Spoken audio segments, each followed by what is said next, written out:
औज़ुबिल्लाहि मिनश्शैतानिर्रजीम बिस्मिल्लाहिर्रहमानिर्रहीम अल्हम्दुलिल्लाह वस्सलातु वस्सलामु अला रसूलिल्लाह व अला आलिहि व वालिदैहि व अस्हाबिहि अजमईन। मुंहिंजा प्यारा दोस्तों, बुज़ुर्गो, भाइरो, मां आहियां फ़क़ीर अबू हाशिम मोहम्मद मिठल करमी दरबार आलिया फज़लाबाद शरीफ़ मातली खां। ऐं तव्हां हींअर मौजूदु आहियो दादू जे आशिक़ाने रसूल जे फेसबुक पेज स्काउट फोर्स जे मथां। अल्हम्दुलिल्लाह अॼु असां गुफ़्तगू कंदासीं हज़रत सैयदना इमाम आली मक़ाम सैयद शुहदा जी तालीमात आज़ादी जे मुतअल्लिक़ छा आहे। अल्लाह रब्बुल इज़्ज़त जा शुक्राना आहिनि जो अॼु असांखे अल्लाह ताला हिकु आज़ाद वतन में हिकु आज़ाद देश में असांखे रहण जी सआदत अता फ़रमाई आहे। अल्लाह ताला जा शुक्राना आहिनि जे मालिक रब असांखे हिकु पाक सरज़मीन सां मुहबत रखण जी सआदत बख़्शी आहे। पंहिंजे वतन सां मुहबत रखणु ऐं पंहिंजे मिट्टी सां मुहबत रखणु, पंहिंजे उन जाइ सां मुहबत रखणु जिते तव्हां रहो था, जंहिं जाइ ते तव्हां पैदा थिया आहियो, ॼावा आहियो, जिते तव्हांजो जनमु थियो आहे, जिते तव्हांजी ज़िंदगी गुज़री आहे, उन जाइ सां मुहबत रखणु ऐं मदीने वारे साईं जी सुन्नतुनि मझां सुन्नत आहे। महबूब सुहिणा सल्लल्लाहु तआला अलैहि वसल्लम जॾहिं मक्का मुकर्रमा में रहंदा हुआ त मक्के सां साईं करीमनि खे तमामु घणी मुहबत हूंदी हुई। हदीस मुबारक आहे जॾहिं हिजरत करे सुहिणा सरदार अरबी ताजदार रसूल आज़म नूर मुजस्सम सल्लल्लाहु तआला अलैहि वसल्लम हिजरत करे मक्के खां मदीने शरीफ़ तशरीफ़ फरमा पिया थियनि त मक्के जी वादियुनि मां ॿाहिरि निकिरी हिकु पहाड़ी ते चढ़ी ऐं साईं करीमनि मक्का मुकर्रमा ॾांहुं नज़र फेरी फरमाइनि था अल्लाहु वल्लाहि इन्नक लखैरु अर्दिल्लाह, अल्लाह जो कसमात बेशक मक्का तू सभ खां भली ज़मीन आहीं। व अहब्बु अर्दिल्लाह इलल्लाह, ए मक्का बेशक अल्लाह जी ज़मीनुनि मां अल्लाह रब्बुल इज़्ज़त तोखे सभ खां भलो ऐं बहितरीन बनायो आहे। वलौला अन्नी उख़रिजतु मिनके मां ख़रजतो, जेकॾहिं मूंखे इन मके पाक मां कढियो न वञे हा त मां हरगिज़ मके खे न छॾियां हा। यानी कि साईं करीमन सल्लल्लाहु अलैहि वसल्लम मके जहिड़े वतन सां मुहबत जो इज़हार कयो त मूंखे इन सां मुहबत आहे, अल्लाह जी इन सां मुहबत आहे। ज़मीनूं त ज़मीनूं आहिनि, पर हिकिड़ो त हिन में साईं करीमन सल्लल्लाहु अलैहि वसल्लम हिन मक्का मुकर्रमा जी फ़ज़ीलत इन जे लाइ बयानु न कई त हिते बैतुल्लाह शरीफ़ आहे, काबो आहे, मिना मुज़दलिफ़ो आहे। हिकिड़ी फितरी मुहबत जो इज़हार साईं करीमन सल्लल्लाहु अलैहि वसल्लम फरमायो। अॻियां हदीस मुबारक आहे जेॾीमहिल साईं करीम सल्लल्लाहु अलैहि वसल्लम मदीने शरीफ़ तशरीफ़ फरमा थिया त दुआ पिया घुरनि त अल्लाहुम्मा हब्बिब इलैनल मदीना कमा हुब्बिना मक्का, ए मुंहिंजा मौला असांखे मदीना मुनव्वरा ईअं महबूब बनाए ॾे जीअं मके सां असांखे चाहत ऐं मुहबत हूंदी हुई। जीअं मक्को असांखे महबूब हुयो, जीअं मके सां असांखे दिलि हुई, जीअं मके सां असांखे चाहत हुई, ऐं मुंहिंजा मौला ईअं मदीनो पाक बि असांखे महबूब बनाए ॾे जो असां मदीने खे पंहिंजो वतन बणाइण वारा आहियूं। पोइ थियो बि जो साईं करीमन सल्लल्लाहु अलैहि वसल्लम खे मदीने शरीफ़ सां शदीद मुहबत थी वई। जो इन जो नालो यसरब हूंदो हुयो। यसरब यानी बीमारियुनि जी जो शहर, बीमारियुनि जी जाइ। साईं करीमन सल्लल्लाहु अलैहि वसल्लम जॾहिं मदीने शरीफ़ में आया, कुझु सहाबा बीमार थी पिया, मदीने शहर खे घटि वधि ॻाल्हाइण लॻा। साईं करीमन फरमायो मुंहिंजे मदीने खे घटि वधि न ॻाल्हायो, हे ताबा आहे, हे तीबा आहे, हे तैबा आहे, पाकीज़ा शहर आहे। हे सिर्फ़ु मदीना न आहे, मदीना जी माना आहे शहर। मदीनतुल मुनव्वरा आहे यानी नूर भरियो शहर आहे। ऐं जॾहिं साईं करीम सल्लल्लाहु अलैहि वसल्लम, सही बुखारी शरीफ़ जी हदीस आहे, इदा क़दिम मिन सफ़रिन, महबूब सुहिणा जॾहिं सफ़र ते वेंदा हुया फ़अब्सर दरजातिल मदीना, साईं करीम सल्लल्लाहु अलैहि वसल्लम जॾहिं वापसि मोटंदा हुया, वापसि ईंदा हुया त पोइ मदीने शरीफ़ ते जॾहिं नज़र पवंदी हुई मदीना मुनव्वरा ते जॾहिं साईं करीमन जी निगाह पवंदी हुई त औद अनाकियतहु व इन कान दाबतन हर्रकहा, महबूब सुणा पंहिंजी सवारी खे तेज़ी सां मदीने ॾे डोड़ाईंदा हुया, भॼाईंदा हुया। जे साईं करीमन सां गॾु ॿी का बि सवारी हूंदी हुई, यानी साईं करीमन सल्लल्लाहु अलैहि वसल्लम सां गॾु ॿियो को साथी हूंदो हुयो, संदन जी ज़ौजा हूंदी हुई, उम्महातुल मोमिनीन मां को हूंदी, अहल बैत अतहार मां या सहाबा किराम मां ॿी का सवारी संदन सां गॾु हूंदी हुई, महबूब सुणा उनखे भॼाइण जो हुकुम ॾींदा हुया त जल्दी मदीने शरीफ़ पहुचो। हाफ़िज़ इब्न हजर रहमतुल्लाह ताला अलैह इन हदीस मुबारका खे तशरीह कंदे फतहुल बारी में बयान फरमायो आहे त हिन हदीस मुबारक मां फिल हदीस दलालतुन अला फضलिल मदीना, इन मां हिकिड़ो त मदीने शरीफ़ जी फज़ीलत बयान थिए थी, ॿियो व अला मशरूइयत हुब्बिल वतन, पंहिंजे वतन सां मुहबत जो इज़हार थी रहियो आहे। शरई तौर ते ईअं न आहे त पंहिंजे वतन सां मुहबत रखणु जाइज़ न आहे, हराम आहे या साईं मुंहिंजा इहो मुनासिब न आहे। कुझु माण्हू असांजे उलमा इकराम में ॿुधा आहिनि जेके चवंदा आहिनि त हुब्बुल वतनी जेका आहे जाइज़ न आहे, पर हज़रत हाफ़िज़ इब्न हजर रहमहुल्लाह ताला अन्हु तो फरमाए फतहुल बारी में त इन मां मुराद वाला मशरूइया हुब्बिल वतन, इन मां मुराद इन मां जेको महबूब सुणा पंहिंजी सवारी खे डोड़ाए मदीने पाक ॾे वेंदा हुया त इन मां शरई तौर ते वतन जी मुहबत जो सबूत मिली रहियो आहे। ऐं ॿियो त महबूब सुणा सल्लल्लाहु ताला अलैहि वसल्लम फरमाइनि था, हदीस मुबारक आहे त जंहिंखे पाकीज़ा ऐं अमुन वारो वतन नसीब थिए, अहिड़ो वतन नसीब थिए जंहिंमें अमुन हुजे त इन खां वधीक ॿी का दौलत न आहे, इन खां वधीक ॿी का नेमत न आहे।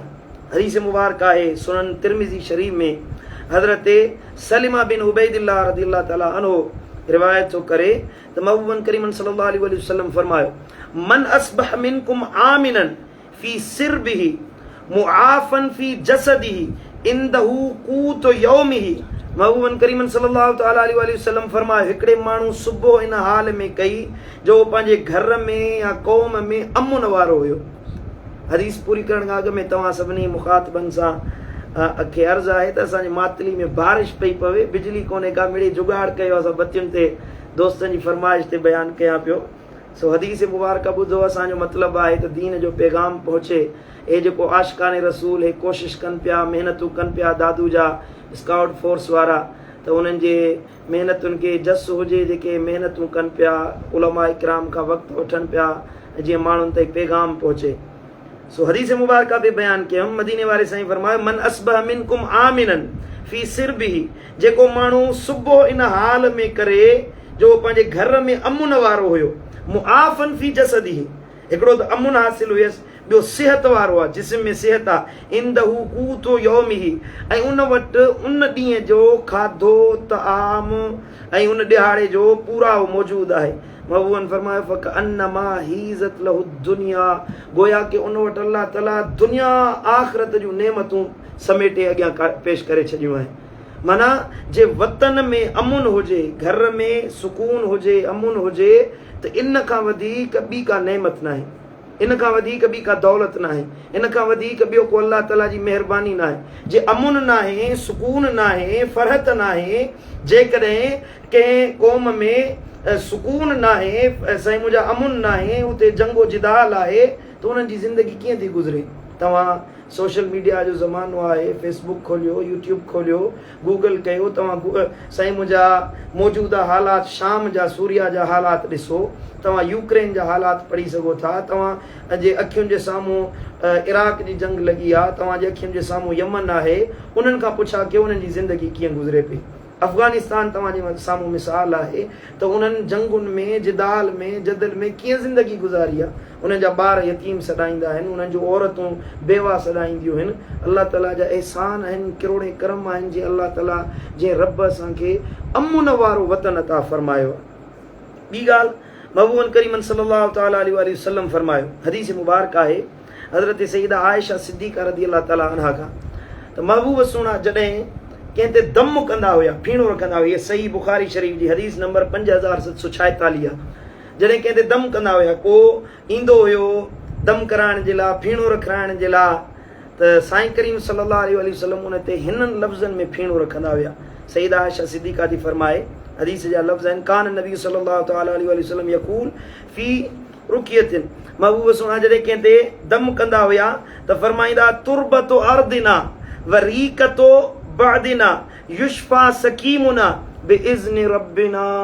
महबूब सुणा सल्लल्लाहु अलैहि वसल्लम हीअं फरमाईंदा हुया त तुरबतो अर्दिना, असांजे ज़मीन असांजे वतन जी मिट्टी मुबारक रहे, असांजे वात जो पाणी मुबारक रहे ऐं असांजे बीमारनि खे शिफ़ा मिले ऐं उहो सभु अल्लाह जे हुकुम सां नसीब थींदो।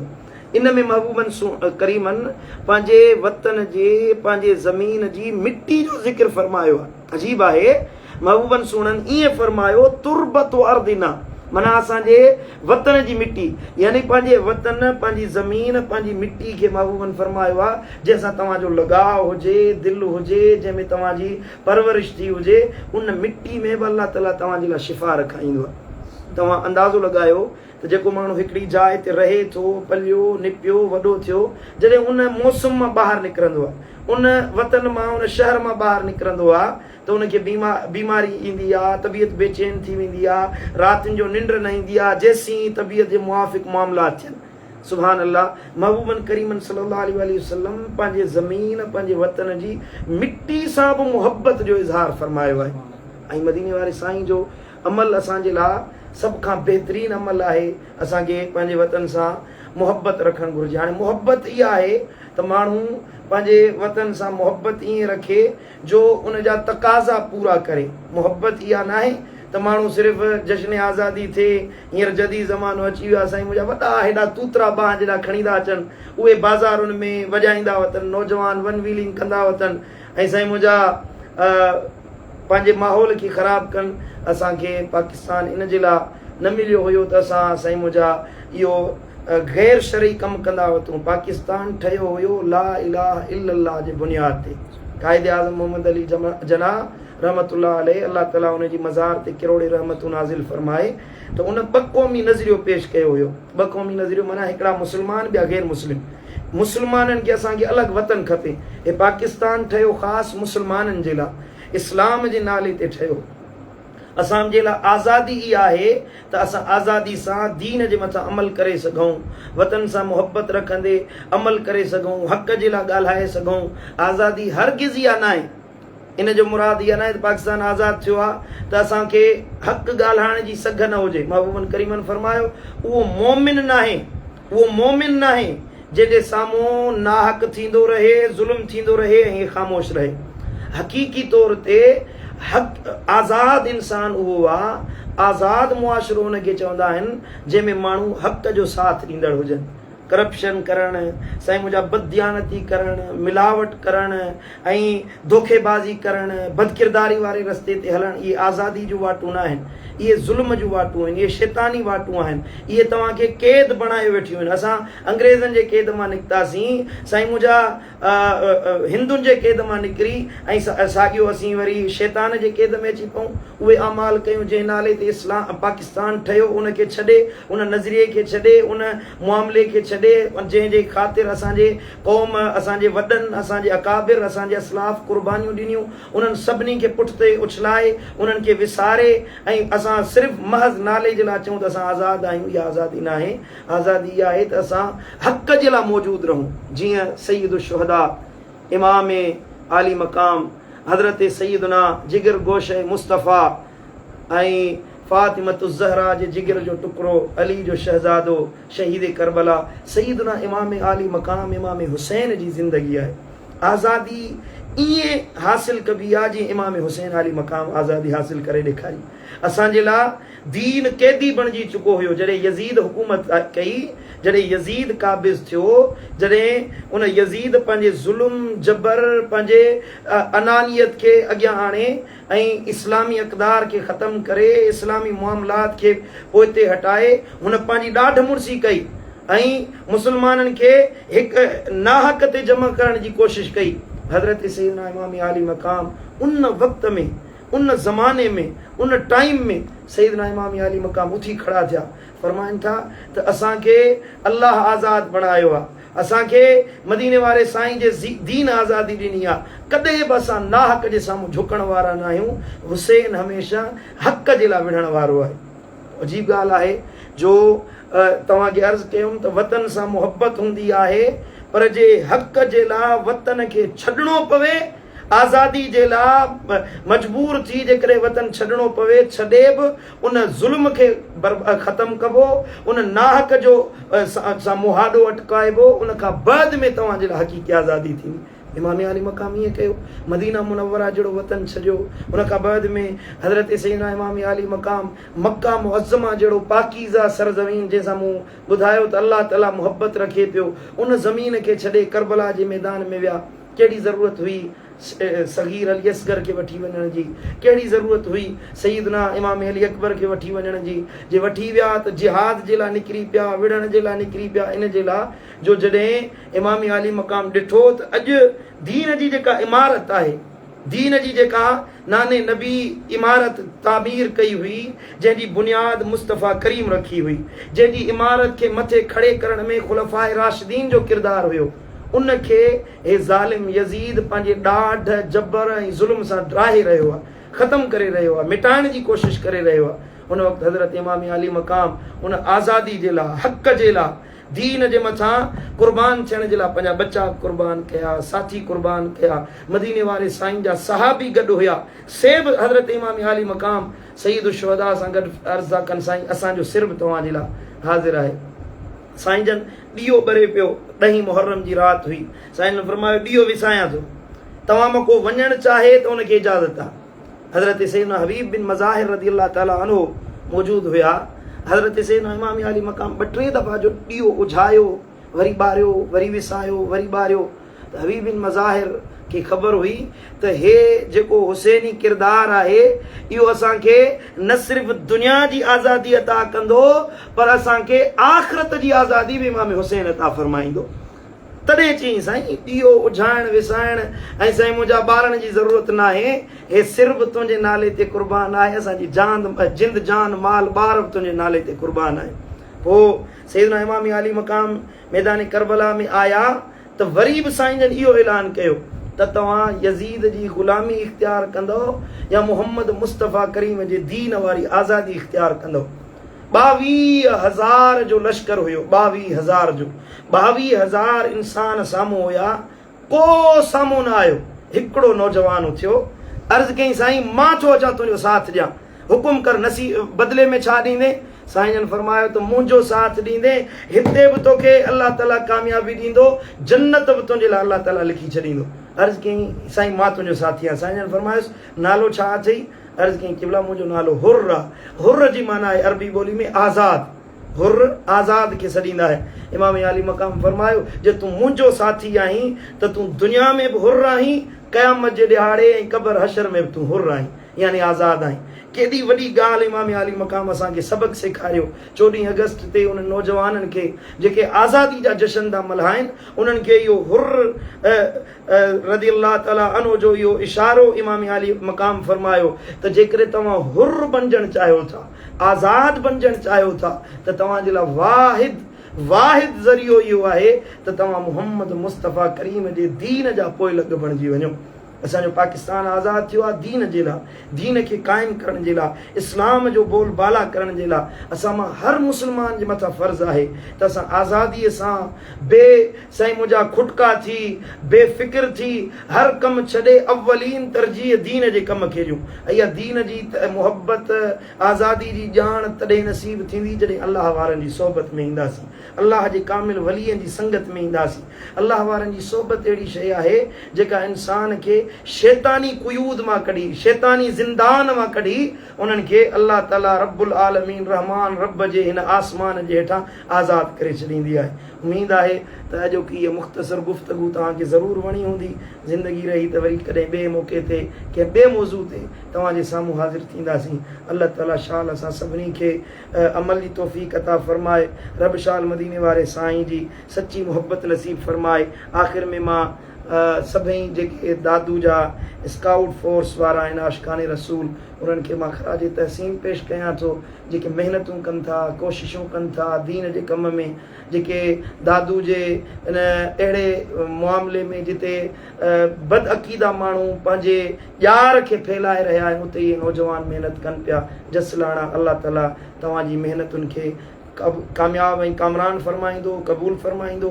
सय्यिदु शुहदा जे सदके अल्लाह ताला असां सभिनी खे अमली तौफ़ीक़ अता फरमाए। अल्लाहुम्मा सल्लि अला हबीबिना मुहम्मद व अला आलि मुहम्मद व अला असहाबि मुहम्मद व अला वालिदै मुहम्मद। अल्लाहुम्मा सल्लि अला हबीबिना मुहम्मद व आलिहि व सहबिहि अजमईन।